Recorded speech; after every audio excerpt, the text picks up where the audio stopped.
Well, I saw that there was quite a lot, as usual, actually, on the topic of immigration, of reporting that seemed written essentially by somebody who was uncurious about finding out about the complexity and the actual workings of the policy they were reporting on.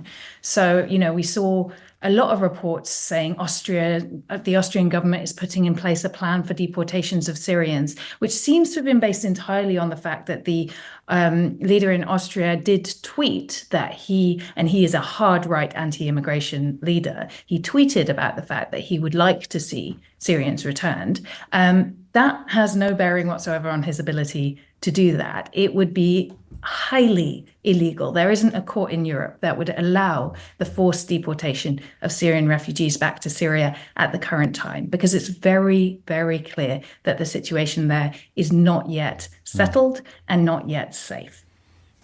And then the UK angle. Because I've read similar, not quite, I haven't read about deportations, but I've read about suspensions. Yeah, and this, again, it can be hyped up in the media looking for clicks, sort of presented as some kind of ban on Syrians applying for asylum. That's not the case either. What's going on here is that Syrians who are currently still in the asylum procedure, so the vast majority of Syrians who are in the UK have been here a long time. They will have refugee status. They might even have citizenship. But there are 6,500 Syrians still stuck in the limbo of the asylum procedure. And what the Home Secretary has said is that we will not be making any decisions on those Syrian asylum claims during the time that the situation in Syria is in flux. And that's not as unreasonable as what's been suggested in some of the reporting.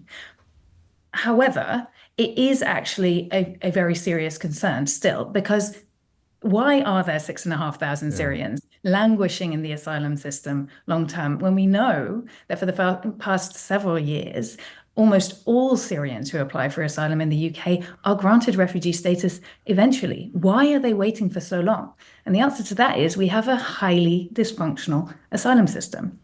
So actually suspending their claims at the current time just means freezing them in this sort of limbo situation where they have no right to work and they're accommodated in really squalid shared accommodation sites. And it's just refusing them the support and stability that they need while they're looking at what's unfolding back home. So it would make much more sense to offer them a temporary humanitarian status that gave them the right to work, that allowed them to support themselves and get out of those awful asylum hotels.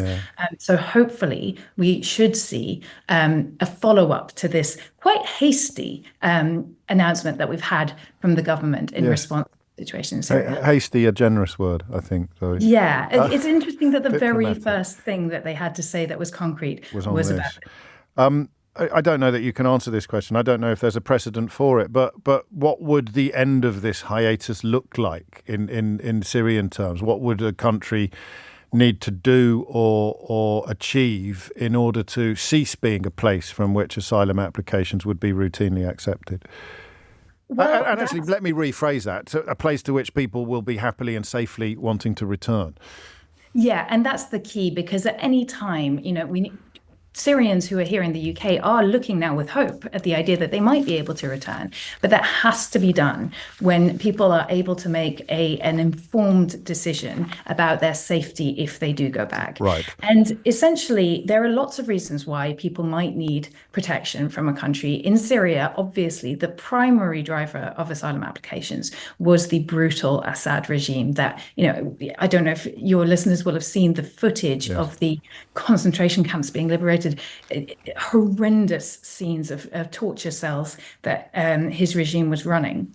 So that falling is one part of it. But there are extreme generalized areas of instability and violence in Syria. And a lot of the people who have escaped from Syria may well have come from areas that the Assad regime wasn't even controlling at the time. So we're looking at a long road ahead before there is clear stability and a government that is accountable and democratic in Syria. And that is what is needed, really. You need to have a government that is able to protect its citizens from persecution and from generalized violence.